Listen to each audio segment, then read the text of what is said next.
দর্শক, শুভ সন্ধ্যা জানিয়ে শুরু করছি সংবাদ প্রকাশের নিয়মিত আয়োজন আমার ভুবন। আজকের এই অনুষ্ঠানে এমন একজন অতিথি আমাদের সাথে যুক্ত হয়েছেন, যাকে আসলে এপার ওপার বাংলায় শুধু নয়, বাংলা ভাষাভাষী সকলেই তাকে এক নামে চেনেন এবং তিনি খুব জনপ্রিয় একজন মানুষ। এবং তার যে নাম, সেই নামের সার্থকতা তিনি রক্ষা করে চলেছেন। তিনি একাধারে অভিনেতা, তিনি আবৃত্তি করেন, তিনি ছবি তোলেন, তিনি সাংস্কৃতিক অঙ্গনের বিভিন্ন শাখায় অবদান রেখে চলেছেন। তিনি আর কেউ নন, আমাদের অতি পরিচিত সব্যসাচী চক্রবর্তী। দাদা, আপনাকে আমাদের এই অনুষ্ঠানে স্বাগত জানাই। আমাদের এই অনুষ্ঠানটি, আমার ভুবন অনুষ্ঠানটি আমরা আসলে সাজাই বা বলতে পারেন যে যেভাবে আসলে আমরা পরিচালনা করি, সেটি হচ্ছে যে আপনার যে ভুবন, সেই ভুবনকে আমরা জানতে চাইবো এবং আমাদের যে যারা দর্শক আছেন তাদের কাছে আপনার ভুবনকে তুলে ধরতে চাইবো।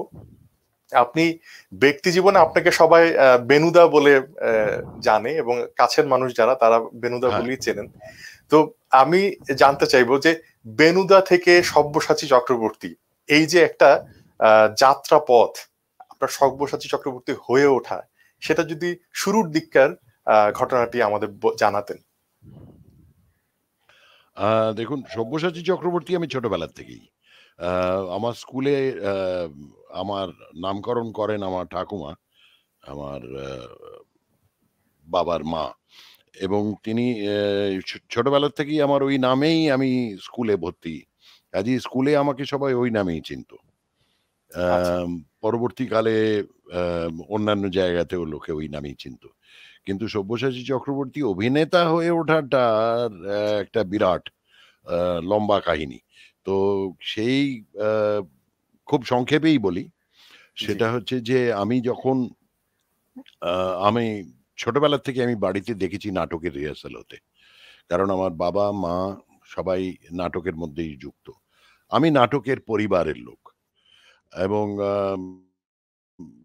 আমাদের সব আত্মীয় স্বজন সবাই নাটকের লোক। নাটকের যারা নাটকের ব্যাপারটা জানেন বা নাটকের ব্যাপারে পড়াশোনা করেছেন, তাদের কাছে এটা খুবই সহজ হয়ে যাবে যদি আমি বলি যে আমার বড় মামার নাম হচ্ছে বিজন ভট্টাচার্য, আমার মেসোমশাইয়ের নাম হচ্ছে সৌম্য মিত্র, আমার মাসি এক মাসির নাম হচ্ছে তৃপ্তি মিত্র, আরেক মাসি গীতা দত্ত, আরেক মেসোমশাই সবিতাব্রত দত্ত, আমার পিসেমশাই যশন দস্তিদার, আমার পিসি চন্দ্রা দস্তিদার, আমার বাবা জগদীশ চক্রবর্তী, মা মনিকা চক্রবর্তী।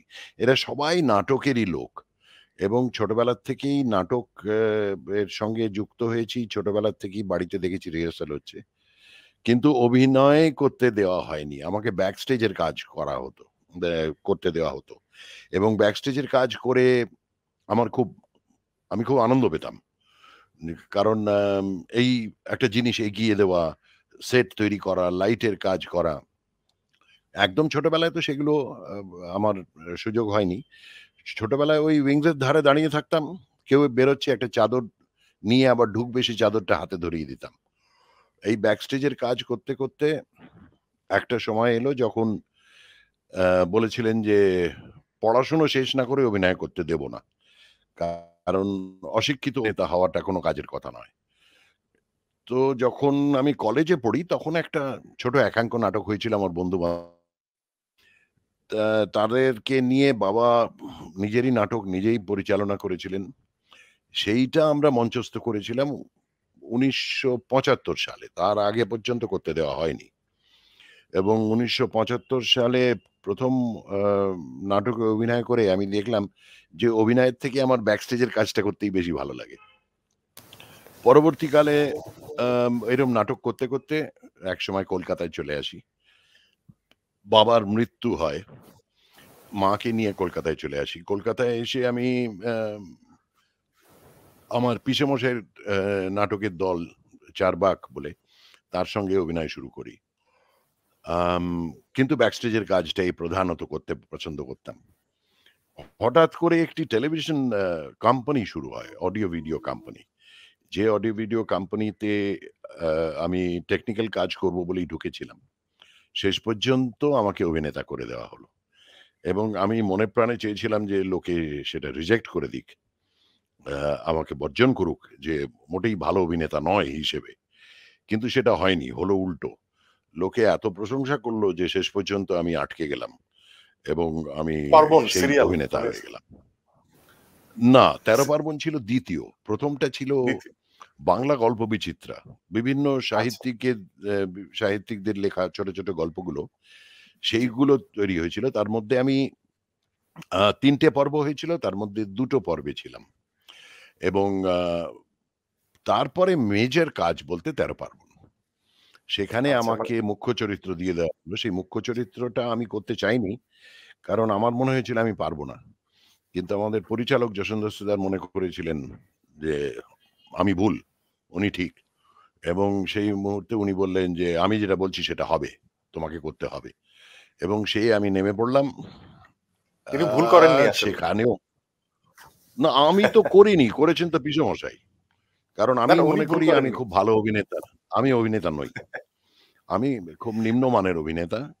কিন্তু একটা লোকের বিষয় পছন্দ হয়ে গেল। দাদা, আমি একটা বিষয় খুব মানে অবাক লাগে যে আপনি আমি যদ্দূর জানতে পেরেছি আপনি প্রথমে ক্রিকেটার হতে চেয়েছিলেন, তারপর ইঞ্জিনিয়ার হতে হ্যাঁ, চেয়েছিলেন, তারপর ফাইটার পাইলট হতে চেয়েছিলেন, মানে ১, ২, ৩ পুলিশ হতে চেয়েছিলেন। মানে হ্যাঁ। অভিনেতা হওয়ার বিষয়টি অনেক পরের। কিন্তু অনেক, আপনার অনেক পরে। পরিচিতি পরিচিতি যখন আমি অভিনেতা হিসেবেই। হ্যাঁ, যখন আমি কিছুই হতে পারিনি তখন অভিনেতা হয়ে গেলাম। মানে কারণ এটা এটা খুবই আমাদের মজার একটা ব্যাপার। আমাদের এটা মানে সত্যজিৎ রায়ের হ্যাঁ, কিন্তু আমাদের এটা লিস্ট ছিল। অনেকেই আছেন। হ্যাঁ, মানে সত্যজিৎ হ্যাঁ, রায়ের কিন্তু একটা তালিকা ছিল যে উনি কি কি হবেন। তো সেরকম তালিকার ভেতরে আপনার অভিনেতা হওয়ার বিষয়টি দেখা যাচ্ছে ৫ নাম্বার বা ৬ নাম্বার বা মাথাতেই ছিল না হয়তোবা। তো না সত্যজিৎ রায়ের একেবারেই ছিল না। আমি ওটা জন্ম ছিলই না। আমার ওটা জি, জি। তালিকাতে ছিলই না। এবং এটা আমি যে অভিনেতা হব এরকম কোনো পরিকল্পনাই ছিল না। আমাকে জোর করে যশোন্দর দস্তিদার আমার পিসেমশাই আমাকে ঠেলে ঢুকিয়ে দিলেন এবং আমি আ অভিনেতা হয়ে গেলাম। মানে হয়ে আমি গেল। অভিনেতা হতাম না যদি দর্শক আমাকে বর্জন করে দিত। যদি দর্শকের পছন্দ না হতো। কিন্তু সেটা হলো না, হলোটা উল্টো। দর্শক আমাকে আ পছন্দ করে নিল। তার না ফলে যেটা আপনার হলো মানে সেটা হচ্ছে আমি ক্যামেরা পাকাপাকিভাবে অ্যাপিয়ারেন্স অভিনেতা কিন্তু হয়ে গেলাম। মানে জি, ক্যামেরা অ্যাপিয়ারেন্স কিন্তু খুবই অন্য ধরনের এক ধরনের আবেদন তৈরি করে আসলে ক্যামেরার সামনে আপনাকে দেখলে সত্যি, সত্যি মনে হয় যে মানে সেটা কি ফ্রেমটা হয় জুড়ে আমি জানি আছেন। না। আ আ না সত্যজিৎ রায়ের প্রসঙ্গ সেটা এলো যেহেতু একটু বলি সেটা হচ্ছে বাংলাদেশে কিন্তু আপনি আ আ যদি সব্যসাচী চক্রবর্তীর উত্থান পর্ব বলি বাংলাদেশে, তো সবাই কিন্তু ফেলুদা হিসেবেই আপনাকে আসলে প্রথমত বাংলাদেশের মানুষ চিনতে শুরু করে। হ্যাঁ, এবং ফেলুদা সেখানে করেছি যে আমি আপনার অনেক পরে। হ্যাঁ, অনেক ফেলুদা পরে হলো করেছি অনেক মানে পরে। বাংলাদেশের মানুষের কথা বলছি। হ্যাঁ, তাদের কাছে ওই বোধহয় বিটিভিতে ১ম দেখানো হয় ফেলুদা সিরিজটা এবং হ্যাঁ, সেটা দেখানোর ফলে আমার পরিচিতিটা হয়ে যায়। হ্যাঁ। সন্দীপ রায়ের অসাধারণ আ নৈপুণ্যে তৈরি তার ওই ফেলুদা সিরিজটা আ যেটা এখানের লোকেদের খুবই ভালো লেগেছিল এবং বাংলাদেশেও তাই। লোকজন যেই পছন্দ করে নিল আমি অ্যাকসেপ্টেড হয়ে গেলাম। না সেটাই মানে এটা খুবই একটা চমৎকার বিষয় যে আপনি এরপরে কিন্তু কাকাবাবু মানে এই যে গোয়েন্দা সিরিজ করার বিষয়ে মানে আপনার একটা দেখা যাচ্ছে যে মানুষের আগ্রহ রয়েছে গোয়েন্দা সিরিজে আপনাকে নায়ক চরিত্রে দেখা। মানে এই বিষয়টিকে আপনি কিভাবে আসলে দেখেন যে এই চরিত্রের ভেতরে কি আসলে আপনি নিজেকে আবিষ্কার মানে করেন কিনা? না, আমার একটু শক্তপোক্ত চরিত্র করতে ভালো লাগে। আমার হচ্ছে আমার চেহারাটাও তো একটু রুক্ষ। আম আমি ঠিক হিরো মেটেরিয়াল নই। যেটা না, না একটা এটা ভুল। আ এটা ভুল। একটা মানে মানে একটা হলিউডের ৪০ এর পরে চেহারাগতভাবে কিন্তু একটা নায়ক হয়। না, না নায়ক অন্যভাবেও হয়। হলিউডে বা বলিউডে যে ধরনের ছবি হয় তাতে আ একটু কঠিন চেহারার লোকজন হতে পারে। কিন্তু খুব সুন্দর দেখতে আ লোকজন কিন্তু বাংলা ছবির ক্ষেত্রে আ তাদেরকে নেসেসারিলি সুন্দর দেখতে হতে হবে। সুদর্শন হতে হবে। তো সেটা তো আমি মোটেই নই। কিন্তু আ যেটা হলো সেটা হচ্ছে যে কাকাবাবুর চরিত্রটা আগে এসছিল। ফেলুদার অনেক আগে। আচ্ছা। এবং কাকাবাবু আমি যখন করেছিলাম, আর তখন আমাকে পিনাকি চৌধুরী পরিচালক ছিলেন। তিনি ১ম এ করেন কাকাবাবু হেরে গেলেন বলে, অ্যা ১ম সিনেমা করেন। ২য় টা করেন ওই 'এক টুকরো চাঁদ'। আর তারপরে একটা টেলিভিশনে হয়েছিল 'খালি জাহাজের রহস্য'। এই ৩ টেতেই কাকাবাবু করেছিলাম, কিন্তু ফেলুদা করার অনেক আগে এটা। তারপরে ফেলুদা করেছি অনেক পরে। কিন্তু কাকাবাবু গোয়েন্দা নন। কাকাবাবু একজন না, অ্যাডভেঞ্চারার বলতে পারেন। অ্যাডভেঞ্চারার্স। হ্যাঁ, তিনি গোয়েন্দা নন। তো অভিযাত্রী সেই বলা যায়। চরিত্রটা, হ্যাঁ, অভিযাত্রী বলা যায়। তো সেই হিসেবে আমি কাকাবাবু আমার পড়ে ভালো লেগেছিল, তাই কাকাবাবু করেছিলাম। কিন্তু আমি দেখলাম যে কাকাবাবু করার থেকে আমার ফেলুদা করাতে আগ্রহ অনেক বেশি। আ আমি সেটা গিয়ে চেয়ে চিন্তে শেষ পর্যন্ত মানে আমি সেই কোথাও চরিত্রটা, কোথাও কি নিজের যোগ পেয়েছেন, মানে নিজের যে চরিত্র সেটার সাথে কি মানে ফেলুদার সাথে কোথাও কোনো সংযোগ পেয়েছেন কিনা? একেবারেই, একেবারেই। আমি ছোটবেলার থেকেই আ আমার বাবা, আ মানে হাবভাবগুলো বাবার অনেকটাই ফেলুদার মতন ছিল। কারণ বাবা খুব পড়াশোনা জানা লোক ছিলেন এবং যাকে ইংরেজিতে বলা হয় নো ননসেন্স। একটা নো ননসেন্স টাইপের লোক আরকি। এবং একদম ন্যাকা, ন্যাকা কথা পছন্দ করতেন না। আর বাবার অনেক বন্ধু ছিলেন যারা অনেকটা লালমোহন গাঙ্গুলি ধরনের আরকি। আচ্ছা, আচ্ছা। আম তারা, আমি তাদের সঙ্গে আইডেন্টিফাই করেছি। বাবা বলতেন যে, "ওদের মতন হইও না। ওরা হচ্ছে আ না জেনে অনেক কিছু করে ফেলে। যা করবে জানবে। যে জায়গায় যাচ্ছ সেই জায়গার ব্যাপারে পড়বে। যে অ্যা ইতিহাসটা জানো না সেটা জেনে নেবে। এবং যদি চোট লাগে তো অযথা উ করবে না। বলবে যে আমার চোট লেগেছে।" আমি নিজে বাবাকে দেখেছি, বাবার হাতের উপর গাড়ির দরজা বন্ধ হয়ে গেছে। আ বাবা বললেন যে, "দরজাটা আরেকবার খুলতে হবে।" তো যে লোকটি দরজা বন্ধ করেছিল সে বলল, "কেন বলুন তো?" বাবা বললেন, "না, আমার হাতটা আটকে আছে।" সে তো আঁতকে উঠে তড়িঘড়ি করে দরজা খুলেছে। বাবা তারপর হাতটা ধরে বললেন যে, "হ্যাঁ, ঠিক আছে, এবার বন্ধ করুন।" আমি বললাম যে, "তোমার হাতের উপর দরজা বন্ধ হয়ে গেল, তোমার লাগলো না?" বললেন, "হ্যাঁ, লেগেছে তো। কিন্তু তাই বলে আমি চিৎকার করব, 'ওরে বাবা গো! মরে গেলাম গো!' এরকম করে তো আর করতে পারব না।" তো যেটা দরকার সেটা হচ্ছে যে তাকে বলতে হবে দরজাটা খুলতে, কারণ হাতটা আটকে আছে। তো আমার বাবা এই ধরনের একটা লোক ছিলেন বলে সেইটার একটা প্রভাব আমাদের উপর এসে পড়েছে। আম আ আমাদের মানে চারিত্রিক কা দৃঢ়তার কথা বলছেন আরকি। হ্যাঁ, এটা চারিত্রিক দৃঢ়তাটা মানে আমার জ্যাঠাদের মধ্যেও ছিল। বাবা সবচেয়ে ছোট ভাই। আম কারণ আমার বড় জ্যাঠা ছিলেন পুলিশে, আমার মেজো জ্যাঠা ছিলেন পুলিশে, আমার তারপরের জ্যাঠা, ফুল জ্যাঠা ছিলেন ডিস্ট্রিক্ট ম্যাজিস্ট্রেট, ডেপুটি ম্যাজিস্ট্রেট। তারপরের জ্যাঠা ছিলেন ফার্মাকোলজিতে একজন এক্সপার্ট, আর বাবা ছিলেন ইঞ্জিনিয়ার। তো এই ২ আ মানে এই যে ৩ জ্যাঠা যারা অ্যাডমিনিস্ট্রেশন এ ছিলেন, তারা ভীষণই কঠিন ধরনের লোক এবং তারা ওই ধরনেরই ছিলেন। হঠাৎ করে একদিন ঘেমে চুমে বাড়িতে এসে পৌঁছলেন। তো জিজ্ঞেস করা হলো যে, "আপনি কি করছেন? মানে তুমি এরকম অবস্থায় বাড়ি ফিরলে তোমার কি হয়েছে? শরীর ঠিক আছে তো?" বললেন, "হ্যাঁ, হ্যাঁ, শরীর ঠিক আছে। আসলে একটু ধকল গেছে আজকে। একটু চান-টান করে বিশ্রাম করি, তারপর বলব।" তারপরে সবাই ভুলে গেছে, কেউ কিছু আর জিজ্ঞেসও করেনি। পরের দিন খবর কাগজে দেখছি তিনি একটা আ ডাকাতদের সঙ্গে গুলির যুদ্ধে ছিলেন এবং তার একটি গুলি কানের পাশে এসে লাগে। কিন্তু আ ভাগ্যক্রমে তার কপালের পাশ দিয়ে গিয়ে পেছনে লেগেছিল। তো তিনি বেঁচে গিয়েছিলেন। তো আমি বললাম যে, "এইরকম একটা ঘটনা", বাড়ির সবাই জিজ্ঞেস করল, "তুমি অল্পের জন্য বেঁচে গেছো, তোমার কানের পাশ দিয়ে গুলি বেরিয়ে গেছে, তুমি তো বলেনি?" বলল, "সেটা বলার কি আছে? সেটাই তো আমাদের কাজ।" তো এই ধরনের লোক ছিলেন বাবার দাদারা। তো বাবাও খানিকটা সেরকমই ছিলেন। আ সেটাই আমার মানে মনে হয় যে আমার মনে হয় যে ওইটার থেকেই একটা পারিবারিক সূত্রে আমরা একটা একটা এখন কঠিন দৃঢ় এখন চরিত্র হতে পারে। এখন ছোটবেলা দাদা থেকেই আপনার তৈরি তো হয়ে উঠেছি। গৌরব এবং অর্জুন আপনার 2 ছেলে, মানে এই চারিত্রিক দৃঢ়তা কি তাদের মধ্যে প্রসারিত হয়েছে হ্যাঁ, কিনা? হ্যাঁ, মানে তাদের মধ্যেও খানিকটা হয়েছে। কিন্তু আমি আমার বাবার মতন তো নই। তার থেকে একটু নরম। আমি বাবার মতন অত কঠোর হতে পারিনি। তো সেইজন্য আমার ছেলেরা অতখানি আমার মতন হয়নি। আর আ একটু সাধারণ হয়েছে। নরমাল, যেরম বলা হয় যে নরমাল আজকের দিনের একটা ইয়াং ছেলে ৩০-৩৪ বছরের ছেলে যেরম হওয়া উচিত সেরকমই হয়েছে। এবং দুজনেই যথেষ্ট ভালো কাজ করছে এবং সেই দৃঢ়তাটা আছে। কারণ আমার বড় ছেলে তো টেলিভিশনে ব্যোমকেশ করেছে হ্যাঁ, এবং খুব সাফল্যের সঙ্গে করেছে। এবং আমার ছোট মানে এই ছেলেও এরকম জি, জি। পুলিশ-টুলিশ করছে, নানান রকম করছে, যেটা লোকে তো অ্যাকসেপ্ট করেছে, মেনে নিয়েছে তাদের। মানে এই যে বাবা ছেলের মধ্যে কি কখনো আলাপ হয় যে অভিনয় বা অভিনয়ের কৌশল এই সমস্ত নিয়ে কি কখনো না, না, আমি খুব মানে একটা টেকনিক্স?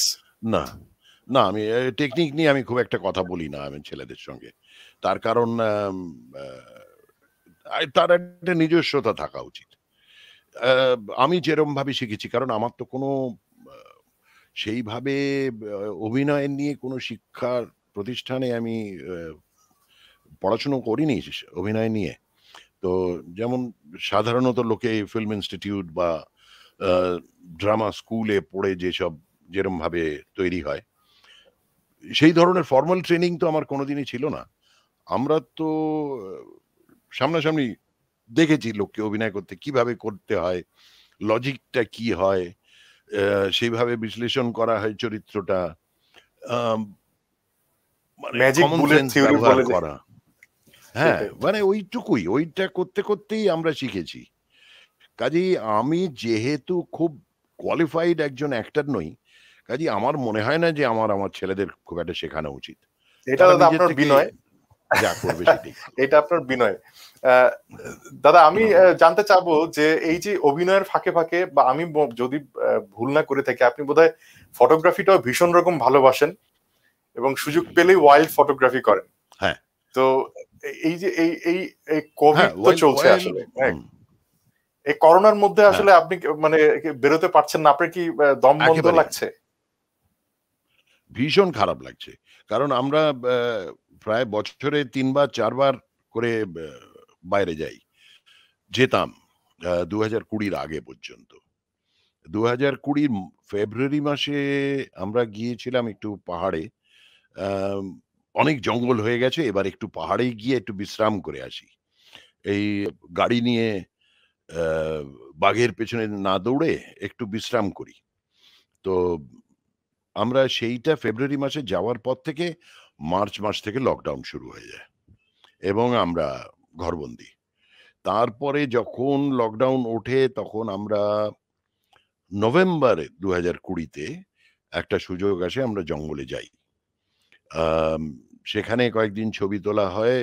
২-৩ দিনের জন্যই গিয়েছিলাম। আর তারপরে আমরা আবার যাই বোধহয় আ এই ২০২১ এর মার্চ মাসে। সেইটা আরেকটা জঙ্গলে। তারপর থেকে আবার 2nd ওয়েভ, আ কড়াকড়ি, আবার লকডাউন। আবার জঙ্গল বন্ধ হয়ে যায়। তো তারপরে প্লেন সেভাবে চলছে না, ট্রেন সেভাবে চলছে না। আ এখনো মাস্ক পরাটা বাধ্যতামূলক। অনেকগুলো জঙ্গল এখনো খোলেনি। কাজেই এখন আমাদের আর খুব একটা যাওয়া হচ্ছে না। দেখি এই শীতে যদি সবকিছু ঠিকঠাক থাকে, যদি 3rd ওয়েভ না আসে তাহলে হয়তো সুযোগ হবে যাওয়ার। কিন্তু আমি একটা জিনিস পরিষ্কার করে নিতে চাই, সেটা হচ্ছে যে আমি কিন্তু ওয়াইল্ড লাইফ ফটোগ্রাফার নই। আমি একজন টুরিস্ট, একজন সাধারণ টুরিস্ট। আমার কাছে একটা ক্যামেরা থাকে এবং সেই ক্যামেরায় আমি ওই এম অ্যান্ড শুট টাইপের। আমি একটা বাঘ এলো তার দিকে উ ছবি তুলে নিলাম। একটা হরিণ এলো ছবি তুলে নিলাম। একটা শুয়োর এলো ছবি তুলে নিলাম। একটা একটা প্রজাপতি, একটা পোকা, একটা যা পাই আমার সব ভালো লাগে। আর আ- প্রকৃতি তো আ- বটেই। আমরা কিন্তু দাদা দেখেছি আপনার ফটোগ্রাফি, অসাধারণ ছবি না তোলেন না আপনি। অসাধারণ এই কিছু ছবি না, আমি তোলার শুধু পোর্ট্রেট তুলি, আমি শুধু জন্তু জানোয়ারের পোর্ট্রেট তুলি। আমার খুব ভালো লাগে জন্তু জানোয়ার। আমার মনে হয় তারা আমাদের থেকে অনেক ভালো।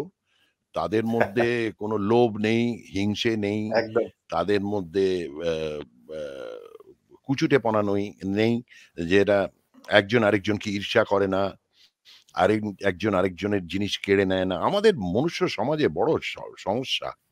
আমরা সেটাই। আমরা বড্ড লোভী। সেটা আমরা মানুষকে তো বলা হয় যে সিরিয়াল ইকোলজিক্যাল কিলার।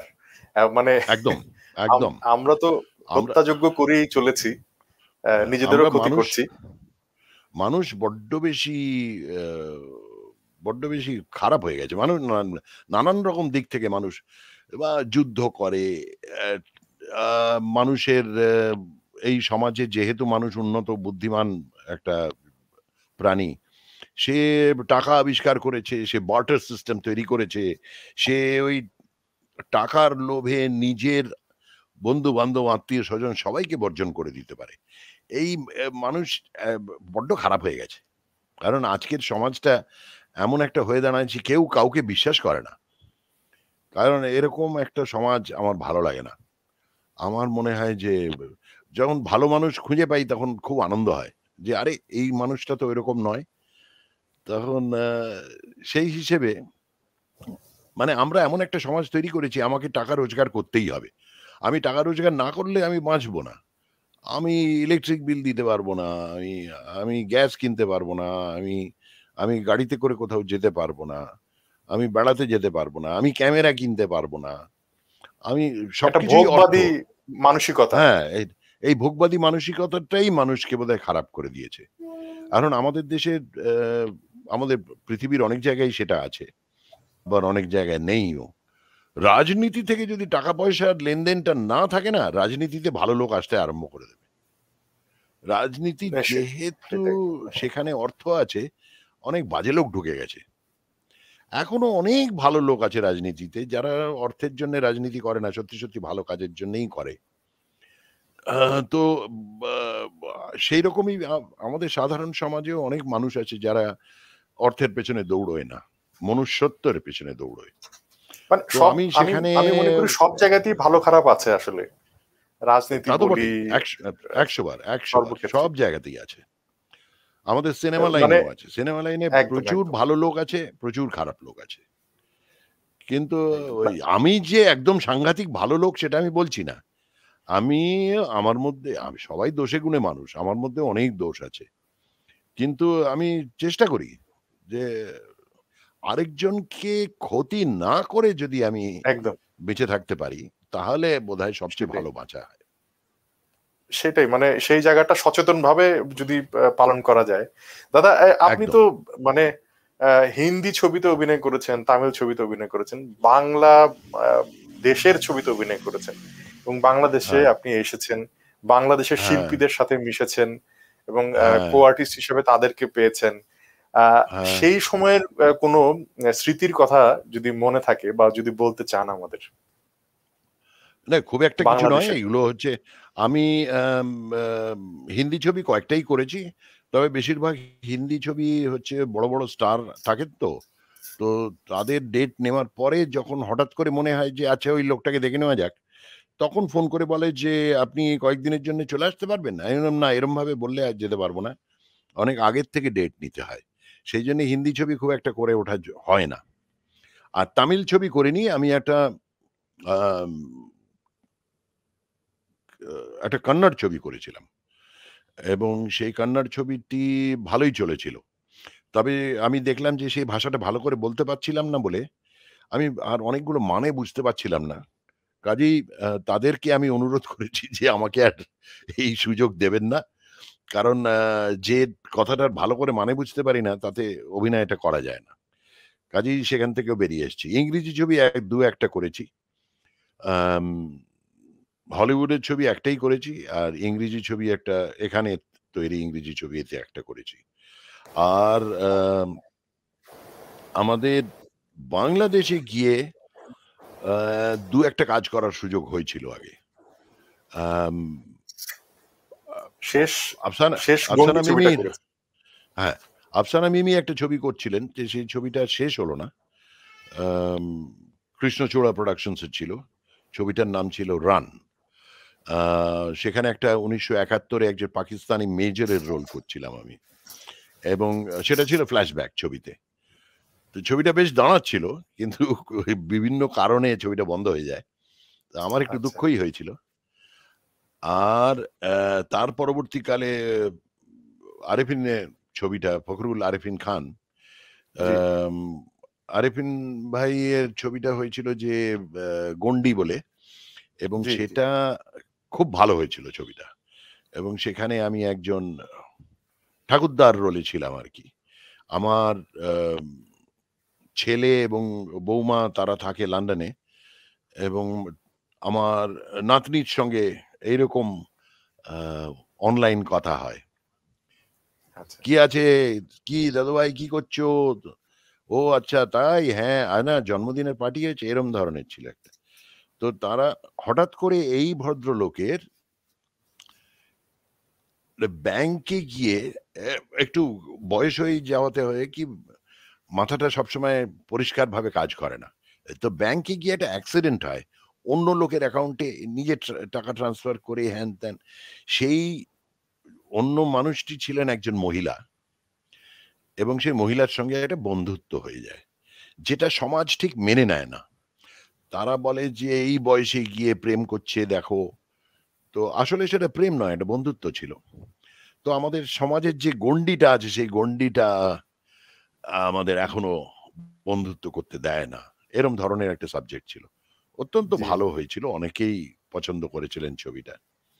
এবং জি, এছাড়াও আমি আরো বাংলাদেশের ছবি করেছি। আমাদের জয়েন্ট প্রোডাকশন এর ছবি করেছি। আমি আম শাকিবের সঙ্গে ২ টো ছবি করেছি। একটাতে শাকিবের বাবা হয়েছিলাম। আরেকটাতে আমি একটা নিউজ চ্যানেলের বোধহয় চিফ হয়েছিলাম। সে দুটোই এখানে হয়েছিল অবশ্য। কলকাতায় হয়েছিল। আর হ্যাঁ, আর একটা ছবি করেছিলাম যেটাও খানিকটা বাংলাদেশে হয়েছিল, খানিকটা এখানে হয়েছিল। আমার ঠিক মনে পড়ছে না, সেটা বহু আগে। তবে আমার বাংলাদেশ যেতে খুব ভালো লাগে। কারণ আমরা তো অরিজিনালি ওদিককারই। আমাদের আদি বাড়ি ছিল সে বহু পুরুষ আগে।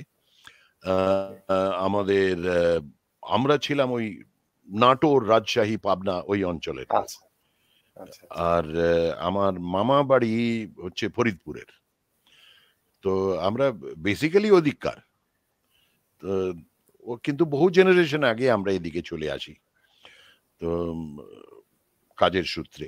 তো তারপর থেকে আমরা ভারতবাসীই হয়ে গেছি আরকি।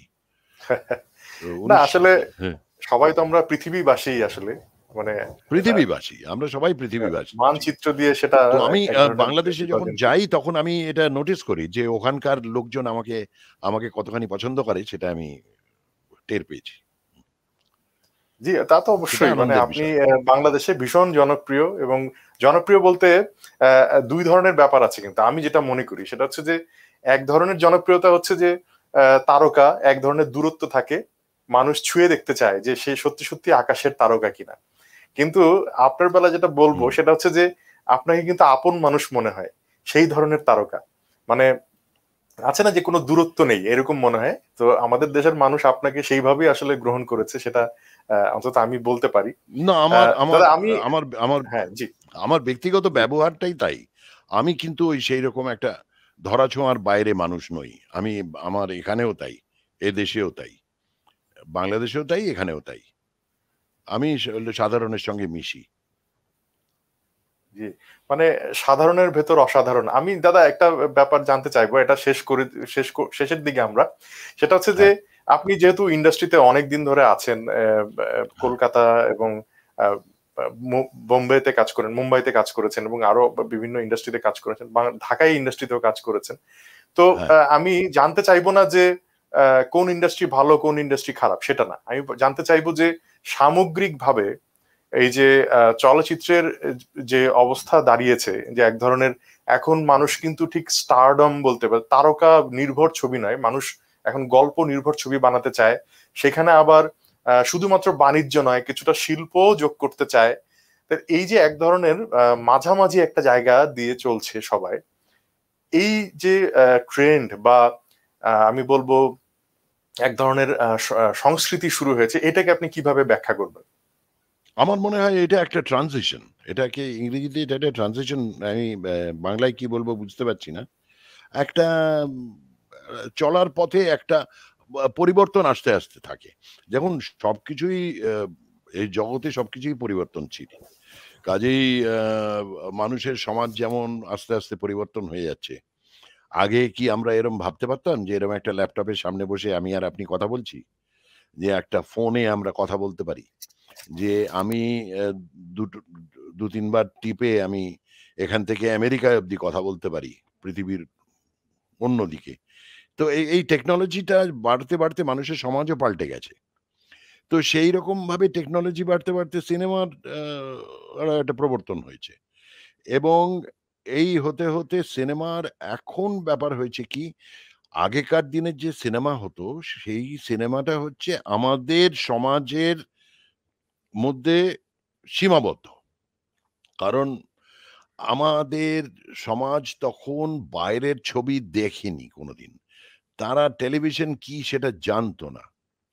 তারা বিদেশে কি ধরনের ছবি হয়, কি ধরনের প্রোগ্রাম হয় কিছুই দেখেনি কোনোদিন।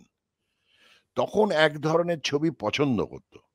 এইবার যখন সাধারণ মানুষ এক্সপোজড হতে আরম্ভ করলো যে বিদেশে এই ধরনের কাজ হয়। ফ্রেঞ্চ ফিল্ম, জাপানিজ ফিল্ম, আ বা ব্রাজিলিয়ান ফিল্ম এইগুলো দেখার পর থেকে লোকের আ চিন্তাধারাটা পাল্টাতে আরম্ভ করলো। যে এই ধরনের ছবি তো হয়। এই ধরনের সেই ধরনের নাটকও দেখা যাচ্ছে আজকে। টেলিভিশনে, আ মঞ্চে, বড় পর্দায়, এখন ওটিটি। এখন আপনার কাছে কিছুই আর আটকে নেই। ইন্টারনেটে আপনি যা ইচ্ছে তাই পাবেন। তো সবকিছু যখন একটা মানুষের মধ্যে আসতে থাকে, তখন মানুষের চিন্তাটাও পাল্টাতে থাকে। এবং সেই চিন্তার পরিবর্তনের থেকে আস্তে, আস্তে সিনেমা প্রত্যেকটি শিল্পেরও আকার পাল্টাতে থাকে। তাদের ধরনগুলো পাল্টাতে থাকে। আগেকার দিনে যে ধরনের পেইন্টিং হতো, রিয়ালিস্টিক পেইন্টিং, তার থেকে এসছে মডার্ন আর্ট, তার থেকে এসছে সাররিয়ালিস্টিক আর্ট, পেইন্টিংস। এখন তো নানান ধরনের হয়। এখন একটা পেইন্টিং এক্সিবিশনে গেলে অ্যাবস্ট্রাক্ট হয়ে গেছে। মাথা ঘুরে যায়। মানে সে এত রকম পেইন্টিং কোনটা ছেড়ে কোনটা দেখবেন। কারণ মানুষ আরো বেশি চিন্তা করার সুযোগটা পেয়েছে। অনেক রকম ভাবছে। এত রকম বই আপনার কাছে পৌঁছে গেছে। আগে তো কিছুই ছিল না। আমাদের দেশের বইয়ের ছাড়া আর কিছু বই ছিল না। কালে ভদ্রে এক আধজন কেউ বিদেশে গেলে হয়তো কয়েকটা বই এনে দিত। আর তো কিছু ছিল না।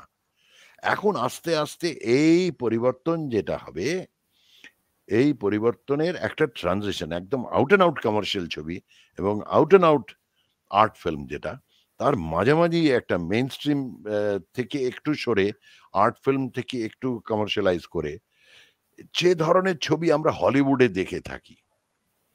আর ভালো কনটেন্টও আছে, একটু আর্ট ফিল্ম ঘেঁষা ট্রিটমেন্টও আছে।